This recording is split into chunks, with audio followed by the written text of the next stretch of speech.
ನಾವಂತೂ ಮುಟ್ಟೋದಿಲ್ಲ, ನಾವಂತೂ ತಿನ್ನೋದಿಲ್ಲ. ಆದ್ರೆ ನಾವು ಧೈರ್ಯವಾಗಿ ಚಾಲೆಂಜ್ ಆಗಿ ಮಾತುಗಳನ್ನ ಹೇಳ್ತೀವಿ. ಧೈರ್ಯವಾಗಿ ಚಾಲೆಂಜ್ ಆಗಿ ಮಾತು. DCC ಬ್ಯಾಂಕ್ ಆಗ್ಬೋದು, PNB ಬ್ಯಾಂಕ್ ಆಗ್ಬೋದು, BSNL ಸೊಸೈಟೀಸ್ ಆಗ್ಬೋದು, ಟ್ಯಾಕ್ಸಸ್ ಆಗ್ಬೋದು, ಊರುಗಳಲ್ಲಿ ಇರ್ತಕ್ಕಂಥ ಡೈರೀಸ್ ಆಗ್ಬೋದು, APMC ಆಗ್ಬೋದು, APMC ಆಗ್ಬೋದು. ಇದರಲ್ಲಿ ಯಾರಾದರೂ ದುಡ್ಡು ತಿಂದು ಇದರಲ್ಲಿ ಏನಾದರೂ ಅನ್ಯಾಯ ಮಾಡಿದ್ರೆ ಅವ್ರಿಗೆ ಕುಷ್ಠರೋಗ ಬರುತ್ತೆ, ಹಾರ್ಟ್ ಅಟ್ಯಾಕ್ ಬರುತ್ತೆ, ಶುಗರ್ ಬರುತ್ತೆ, BP ಬರುತ್ತೆ, ಗ್ಯಾಂಗ್ರೀನ್ ಬರುತ್ತೆ, ಬೈಲ್ಸ್ ಬರುತ್ತೆ, ಅವ್ರಿಗೆ ಬ್ರೈನ್ ಟ್ಯೂಮರ್ ಬರುತ್ತೆ, ಅವ್ರ ಕಾಲು ಕೈ ಬಿದ್ದೋಗುತ್ತೆ, ಅವ್ರು ಬೇಡ್ಕೊಂಡು ಓಡಾಡಬೇಕಾಗಿರುವಂತ ಸಂದರ್ಭಗಳು ಕಂಟಿನ್ಯೂ ಆಗಿ ಬರ್ತವೆ. ಕೋಲಾರಮ್ಮನ ಸಾಕ್ಷಿವಾಗ್ಲೂ ಬರ್ತವೆ, ನಮ್ಮ ಅಮ್ಮ ಅಂತರ್ಗಂಗೆ ಶಿವನ್ ಸಾಕ್ಷಿವಾಗ್ಲೂ ಆ ಕಾಯಿಲೆಗಳಂತೂ ಅದರಲ್ಲಿ ತಿಂದವರಿಗೆ DCC ಬ್ಯಾಂಕಲ್ಲಿ MD ಅವ್ರು ಬಂದಿದ್ದಾರೆ. ಮಾತಾಡಕ್ಕೆ ಹೋಗ್ಬೇಕು ಇವತ್ತು ನನಗೆ. MD ಅವ್ರು ಬಂದಿದ್ದಾರೆ. ಎಕ್ಸಾಂಪಲ್ಗೆ DCC ಬ್ಯಾಂಕ್ ವಿಚಾರದಲ್ಲಿ ಒಂದು ಹೇಳ್ತೀನಿ. ಕೋಲಾರ DCC ಬ್ಯಾಂಕ್ ಮಾತ್ರ ಬ್ರಾಂಚ್ ಏನಿದ್ರು, ಬ್ರಾಂಚ್ ಕೋಲಾರ ಬ್ರಾಂಚ್ ಏನಿದೆ, ಬ್ರಾಂಚ್ ಅಲ್ಲಿ ಬಂದ್ಬಿಟ್ಟು ಮಹಿಳಾ ಸಂಘಗಳಿಗೆ ಒಂದು 600-700 ಸಂಘಗಳಿಗೆ ಲೋನ್ಗಳು ಕೊಟ್ಟಿದೆ. 600-700 ಸಂಘಗಳಿಗೆ ಲೋನ್ ಕೊಟ್ಟಿದೆ. ಬ್ರಾಂಚಿಂದ ಕೊಡೋಕ್ಕೆ ಆಗೋದಿಲ್ಲ, ಅದು ಕೊಟ್ಟಿದೆ. ನಮ್ಮ ಹೆಣ್ಮಕ್ಳು ಕೊಟ್ಟಿದ್ರೆ ಸಂತೋಷ, ಖುಷಿನೇ. 200 ಫೈಲು ಕರೆಕ್ಟಾಗಿ ಕಟ್ತಾ ಇದೆ. ಇವಾಗ ನಮ್ಮ ಜೊತೆ ಹೋಗಿ ನೀವು ತೋರಿಸಿ, 200 ಫೈಲು ಕರೆಕ್ಟಾಗಿ ಕಟ್ತಾ ಇದೆ. 400-500 ಫೈಲು ಫೈಲೇ ಇಲ್ಲ ಸರ್. 500 ಫೈಲ್ ಇಲ್ಲ. ಏನು ಮಾಡ್ತೀರಾ? ಅಲ್ಲಿ ಒಬ್ಬ ಇದ್ದಾನೆ, ಹೆಸರು ಅವ್ರನ್ನ ಫೋನ್ ಮಾಡಿ ಕೇಳ್ತಾ ಇದ್ದಾನೆ, ಆ ಫೈಲು ಕೊಡಪ್ಪ. ಅಮೀನ್ ಅಂತ ಒಬ್ಬ ಇದ್ದಾನೆ. ಈ ಫೈಲ್ ಕೇಳಿದ ತಕ್ಷಣ ಅದು ಲೀವ್ ಹಾಕೊಂಡು ಹೋಗ್ಬಿಡುತ್ತೆ. ಎಲ್ಲ ಲೀವ್ ಹಾಕೊಂಡು ಹೋಗ್ಬಿಟ್ಟಿದ್ದಾರೆ. ರೀಸೆಂಟಾಗಿ ಇಲ್ಲಿದ್ದಂಥ MD ಅಮ್ಮ ಲೇಡಿ ಯಾರು ಬೆಂಗಳೂರಲ್ಲಿ ಒಂದು ಮೆಡಿಕಲ್ ಸ್ಟೋರ್ಗೆ ಒಂದು 30 ಲಕ್ಷ, ಒಂದು 25 ಲಕ್ಷ ಮೆಡಿಕಲ್ ಸ್ಟೋರ್ಗೆ DCC ಬ್ಯಾಂಕ್ ಅಮೌಂಟ್ ಟ್ರಾನ್ಸ್ಫರ್ ಮಾಡ್ತಾರೆ. ಏನಕ್ಕೆ ಮಾಡಿದ್ರು ಈ ರೀತಿಯಲ್ಲಾದರೆ ಬ್ಯಾಂಕ್ ಹೆಂಗುಳಿದ್ದಾರೆ? ಆವತ್ತು ರಮೇಶ್ ಕುಮಾರ್ ಅವರು, ನಾನು, SN ನಾರಾಯಣ ಸ್ವಾಮಿ ಅವರು, ನಾವೆಲ್ಲ ಬೆಳಗಾಮಲ್ಲಿ ಅವತ್ತಿದ್ದಾಗ ಈ ಬ್ಯಾಂಕನ್ನು ಇದು ಮಾಡಬೇಕು ಅಂದರೆ ಅವತ್ತು ನಾವೆಲ್ಲ ಬೆಳಗಾಂ ಅಸೆಂಬ್ಲಿನಲ್ಲಿ ಕೂತ್ಕೊಂಡು ಮಾತಾಡಿ, CM ಹತ್ರ ಮಾತಾಡಿ ಗೋಪಿನಾಥ್ ಸಾಹೇಬ್ ಹೇಳಿದ್ರು ಕರೆಕ್ಟು. ನಿಮ್ಗೆ ಅಲ್ಲಿಂದ ಮಾಹಿತಿನೂ ಕೊಡ್ತಾ ಇದ್ರು, ಮಾತಾಡ್ತಾ ಇದ್ರು. ನಿಮ್ಮ ಹತ್ರ ವೈದ್ಯಗೌಡರು ಇದ್ರು ಅವತ್ತಲ್ಲಿ, ಆ ಜಾಗದಲ್ಲಿ ಅವ್ರು ವೈದ್ಯಗೌಡರು ಇದ್ರು. ಆವತ್ತು ನಾವೆಲ್ಲ ಇದನ್ನೆಲ್ಲ ಮಾಡಿ ತಗೊಂಡು ಬಂದಿವೆ. ಆದರೆ ಇವತ್ತು 500 ಫೈಲು DCC ಬ್ಯಾಂಕಲ್ಲಿ ಸಿಕ್ಕಿಲ್ಲ ಅಂದರೆ ಏನು ಮಾಡಬೇಕು ಹೇಳಿ? ನೀವೇ ಹೇಳಿ. ಸಹಕಾರ ರತ್ನಗಳು, ಸಹಕಾರ ಸಂಸ್ಥೆಗಳಲ್ಲಿ ಇರುವಂಥವರು ನೀವೇ ಹೇಳಿ. ಈ ಬ್ರಾಂಚಲ್ಲಿ ಒಂದು ಬೇರೆ ಯಾರು ಒಳಗಾಗುತ್ತೆ? ಈ ರೀತಿ ನಾವು ಮಾಡ್ಕೊಂಡು ರೈತನ ಕಾಪಾಡೋಕ್ಕಾಗುತ್ತಾ? ರೈತನ ಕಾಪಾಡೋಕ್ಕಾಗೋದಿಲ್ಲ. ರೈತರಿಗೆ ಏನು ಸಹಾಯ ಮಾಡೋಕ್ಕಾಗೋದಿಲ್ಲ. ಇವತ್ತು ಕೋಲಾರ ಕರೆಕ್ಟಾಗಿ 2.5 ವರ್ಷ ಆಯಿತು ನಮ್ಮ ಸರ್ಕಾರ ರಚನೆ ಆಗಿ, ಕಾಂಗ್ರೆಸ್ ಪಕ್ಷ ಸರ್ಕಾರ ರಚನೆ ಆಗಿ 2.5 ವರ್ಷ. ಮುಖ್ಯಮಂತ್ರಿಗಳಾಗಿ ಸಿದ್ದರಾಮಯ್ಯ ಅವರು 2.5 ವರ್ಷ ಆಗಿದೆ. ಇವತ್ತು ನಾನು ಒಂದು ಸಣ್ಣ ಡಾಕ್ಯುಮೆಂಟ್ಸ್ ರೆಡಿ ಮಾಡಿ ನನ್ನ ಆಫೀಸಲ್ಲಿ ಇಟ್ಕೊಂಡಿದ್ದೀನಿ. ಇವತ್ತು ಕೋಲಾರ ಅಸೆಂಬ್ಲಿ ಕಾನ್ಸ್ಟಿಟ್ಯೂನ್ಸಿಗೆ 1600 ಕೋಟಿ ದುಡ್ಡು ತಂದು ಕೆಲಸಗಳನ್ನ ಮಾಡ್ತಾ ಇದ್ದೀವಿ. ಡಾಕ್ಯುಮೆಂಟ್ಸ್ ಇದೆ, ಯಾವ್ಯಾವ್ದು ಇದೆ, ಆದೇಶ ಕಾಪಿಗಳಿದ್ದಾವೆ. ಯಾರಾದರೂ ಬೇಕು ಅಂದ್ರೆ ನಾನು ಕೊಡಕ್ಕೆ ಸಿದ್ಧವಾಗಿದ್ದೀನಿ. ಇದರಲ್ಲಿ 1000 ಕೋಟಿ ಆಲ್ರೆಡಿ ಕೆಲಸಕ್ಕೆ ಫೋಕಸ್ ಇದೆ. 600 ಕೋಟಿ ಕೆಲಸ ಸ್ಟಾರ್ಟ್ ಆಗ್ಬೇಕು. ಇನ್ನ ಇದೆ, ಬೇರೆ ಇದೆ. ಅದನ್ನೆಲ್ಲ ಇನ್ನ ಟೆಂಡರ್ ಫೋಕಸ್ ಆಗಿದೆ, ಅದೆಲ್ಲ ನಾನು ಲಿಸ್ಟ್ ತಗೊಂಡಿಲ್ಲ. ವಿತ್ ಡಾಕ್ಯುಮೆಂಟೇಶನ್ ಇಟ್ಕೊಂಡಿದ್ದೀನಿ. ಕಾರ್ಯರೂಪಕ್ಕೆ ಬರಬೇಕು. ಕೆಲಸಗಳು ಮಾಡ್ತೀನಿ ಕೇಳೋದಲ್ಲ, ಕಾರ್ಯರೂಪಕ್ಕೆ ಬರಬೇಕಾಗಿದೆ. ಅದೇ ರೀತಿಯಲ್ಲಿ ಸಹಕಾರಿ ಸಂಸ್ಥೆಗಳನ್ನು ಉಳಿಸ್ಕೋಬೇಕು. ಮುಖ್ಯವಾಗಿ ರೋಡ್ ಬೇಕು ಅಂತ ಬರುವಂತ ಜನಗಳಿತ್ತು. ನಮಗೆ ಊರಿಗೆ ರೋಡ್ ಬೇಕು, ಮಶಾನಕ್ಕೆ ರೋಡ್ ಬೇಕು, ಮಶಾನಕ್ಕೆ ಕಾಂಪೌಂಡ್ ಬೇಕು, ಊರಲ್ಲಿ ಡ್ರೈನೇಜ್ ಬೇಕು ಅಂತ ಕೇಳ್ತಾರೆ ಬಂದು. ಆದರೆ ರೈತರಿಗೆ ಏನಾದರೂ ಸಹಾಯ ಮಾಡಿ ಯಾರು ಕೇಳುವಂಥವ್ರು ಯಾರು ಇಲ್ಲ. ಇಲ್ಲ, ರೈತರಿಗೆ ಸಹಾಯ ಮಾಡಿ ಕೇಳುವಂತ ಇಲ್ಲ. ಅದರಿಂದ ರೈತರನ್ನ ನಾವು ಉಳಿಸ್ಕೋಬೇಕಾಗ್ತದೆ, ರೈತರನ್ನ ಕಾಪಾಡ್ಕೋಬೇಕಾಗ್ತದೆ. ರೈತರಿಗೆ ಆದಷ್ಟು ಮಟ್ಟಿಗೆ ನಾವು ಸಹಕರಿಸಬೇಕಾಗ್ತದೆ. ಇವತ್ತು ವೇದಗಲ್ಲು ನರಸಾಪುರ ಯೋಜನಾ ಪ್ರಾಧಿಕಾರ ಆಗಿದೆ. ನಮಗೆ ಡೈರೆಕ್ಷನ್ ಇದೆ ಏನಂತ, 80% ಯೆಲ್ಲೋ ಝೋನ್ ಮಾಡಬೇಕು, 20% ಗ್ರೀನ್ ಝೋನ್ ಮಾಡಬೇಕು. 20% ಏನಾದರೂ ಯೆಲ್ಲೋ ಝೋನ್ ಮಾಡಿದ್ರೆ ರೈತರೆಲ್ಲ ಊರು ಬಿಟ್ಟು ಓಡಾಡ್ಬಿಡ್ತಾರೆ. ಕರೆಕ್ಟಾಗಿ ಗೊತ್ತಿಲ್ಲ ಸರ್. 80% ಯೆಲ್ಲೋ ಝೋನ್ ಮಾಡಿದ್ರೆ ರೈತರೆಲ್ಲ ಹೋಗ್ಬೇಕಾ ರೈತರು?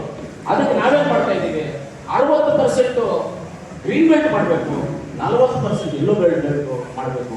ಒಂದು ರೈತರಿಗೆ 10 ಎಕರೆ 5 ಎಕರೆ ಗ್ರೀನ್ ಬೆಲ್ಟ್, 5 ಎಕರೆ ಯೆಲ್ಲೋ ಬೆಲ್ಟ್ ಮಾಡ್ಕೊಡ್ಬೇಕು ಅಂತಿದ್ದೀವಿ. ನಾವಿದ್ದೀವಿ. ಯಾಕಂದ್ರೆ ರೈತರನ್ನ ಕಾಪಾಡಿಕೊಳ್ಳೋಕ್ಕೋಸ್ಕರ ಈ ಮಟ್ಟದಲ್ಲಿ ನಾವು ಬಂದಿದ್ದೀವಿ. ಇವತ್ತು ಖಂಡಿತವಾಗಲೂ ಕೋಲಾರ ಕ್ಷೇತ್ರದಲ್ಲಿ, ಕೋಲಾರ ಜಿಲ್ಲೆಯಲ್ಲಿ ಸಹಕಾರಿ ಸಂಸ್ಥೆಗಳನ್ನ ಉಳಿಸುವಂತ ಪ್ರಯತ್ನಗಳನ್ನ ನಾವು ಮಾಡ್ತೇವೆ. ಇವತ್ತು ಏನಾದರೂ ಸಹಕಾರಿ ಬ್ಯಾಂಕ್ ನಮ್ಮ ಕೋಲಾರ DCC ಬ್ಯಾಂಕ್ ಈ ಕೊತ್ತೂರು ಮಂದಿ ಬಂದಿದ್ರು, ಸುಬ್ಬಾರೆಡ್ಡಿ ಅವರು ಬಂದಿದ್ರು, ನಾವೇನಾದ್ರೂ ಬ್ಯಾಂಕ್ ನ ಸರಿಪಡಿಸೋಣ ಅಂತ ಬಂದಿರೋದೆ, ಆ ಬ್ಯಾಂಕ್ ಅಲ್ಲಿ ಏನಾದ್ರು ಮಾಡಿ ರೈತರಿಗೆ ಉಪಯೋಗ ಮಾಡೋಣ ಅಂತ ಬಂದಿರೋದೆ, ಆ ಬ್ಯಾಂಕ್ ನ ಮುನ್ನಡೆಸಿ ರೈತರ ಪಾಳಿಗೆ ಮನೆ ಜ್ಯೋತಿ ಹಾಕಬೇಕು ಅನ್ನೋ ಒಂದು ಉದ್ದೇಶ ಇಟ್ಕೊಂಡೆ ಇವತ್ತು ನಾವು ಬ್ಯಾಂಕ್ ಹೊರಗಡೆ ಬಂದಿದ್ವಿ. ಆ ಬ್ಯಾಂಕ್ ಹಾಳು ಮಾಡಕ್ ಬಂದಿಲ್ಲ, ಆ ಬ್ಯಾಂಕ್ ಅಲ್ಲಿ ತಿಂದೆ ಗೊತ್ತಿಲ್ಲ. ಇನ್ನೊಂದು ನಾನು ಹೇಳ್ತೀನಿ ನೋಡಿ, ಫೈನಲ್ ಆಗಿ ನಿಮ್ಮೆಲ್ಲರಿಗೂ ಹೇಳ್ತೀನಿ, ಸಹಕಾರಿ ಸಂಸ್ಥೆಗಳು DCC ಬ್ಯಾಂಕ್ ಆಗ್ಬೋದು, PND ಬ್ಯಾಂಕ್ ಆಗ್ಬೋದು, BSNL ಸೊಸೈಟೀಸ್ ಆಗ್ಬೋದು, ಟ್ಯಾಕ್ಸಸ್ ಆಗ್ಬೋದು, ಊರುಗಳಲ್ಲಿ ಇರ್ತಕ್ಕಂಥ ಡೈರೀಸ್ ಆಗ್ಬೋದು, APMC ಆಗ್ಬೋದು, APMC ಆಗ್ಬೋದು, ಇದರಲ್ಲಿ ಯಾರಾದರೂ ದುಡ್ಡು ತಿಂದು ಇದರಲ್ಲಿ ಏನಾದರೂ ಅನ್ಯಾಯ ಮಾಡಿದ್ರೆ ಅವ್ರಿಗೆ ಕುಷ್ಠರೋಗ ಬರುತ್ತೆ, ಹಾರ್ಟ್ ಅಟ್ಯಾಕ್ ಬರುತ್ತೆ, ಶುಗರ್ ಬರುತ್ತೆ, BP ಬರುತ್ತೆ, ಗ್ಯಾಂಗ್ರೀನ್ ಬರುತ್ತೆ, ವೈಲ್ಸ್ ಬರುತ್ತೆ, ಅವ್ರಿಗೆ ಬ್ರೈನ್ ಟ್ಯೂಮರ್ ಬರುತ್ತೆ, ಅವ್ರ ಕಾಲು ಕೈ ಬಿದ್ದೋಗುತ್ತೆ, ಅವ್ರು ಬೇಡ್ಕೊಂಡು ಓಡಾಡಬೇಕಾಗಿರುವಂತ ಸಂದರ್ಭಗಳು ಖಂಡಿತವಾಗಿ ಬರ್ತವೆ. ಕೋಲಾರಮ್ಮನ ಸಾಕ್ಷಿವಾಗ್ಲೂ ಬರ್ತವೆ, ನಮ್ಮ ಅಂತರ್ಗಂಗೆ ಶಿವನ್ ಸಾಕ್ಷಿವಾಗ್ಲೂ ಆ ಕಾಯಿಲೆಗಳಂತೂ ಅದರಲ್ಲಿ ತಿಂದವರಿಗೆ ಬಂದೇ ಬರ್ತಾವ. ಹಾಳಾಗೋಗ್ತಾರೆ, ನಾಶಕ್ಕೂ ಹೋಗ್ತಾರೆ ತಿಂದಿರೋರನ್ನ. ನಾವಂತೂ ಮುಟ್ಟೋದಿಲ್ಲ, ನಾವಂತೂ ತಿನ್ನೋದಿಲ್ಲ. ಅದಕ್ಕೆ ನಾವು ಧೈರ್ಯವಾಗಿ ಚಾಲೆಂಜ್ ಆಗಿ ಮಾತುಗಳನ್ನ ಹೇಳ್ತೀವಿ, ಧೈರ್ಯವಾಗಿ ಚಾಲೆಂಜ್ ಆಗಿ ಮಾತು. ಆ ಗತಿ ಅವ್ರಿಗೆ ಬಂದೇ ಬರುತ್ತೆ. ರೈತರು ಹೊಟ್ಟೆ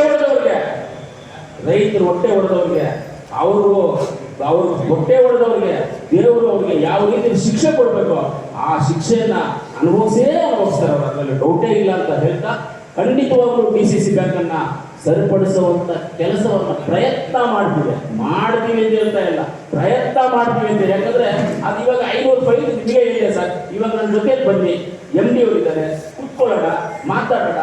200 ಫೈಲ್ ಇದೆ, 500 ಫೈಲ್ ಇದೆ, ಏನಪ್ಪ ಮಾಡೋದು? ಫೈಲ್ ಎಲ್ಲ ಆಫೀಸಲ್ಲಿ ಇದ್ರೆ ಏನ್ ಮಾಡ್ಬೇಕು ನಾವು? ಪತ್ರಕರ್ತರು ನೀವೇ ಹೇಳಿ, ಏನ್ ಮಾಡ್ಬೇಕು ನಾವು? ಆ MD ನಾವು ಕೇಳಿದ್ರೆ ಫೈಲ್ ಆಫೀಸೇ ಜವಾಬ್ದಾರಿ, ಲೀವ್ ಹಾಕೊಂಡು ಎಸ್ಬೇಕು. ಏನ್ ಮಾಡೋದು ನಾವು?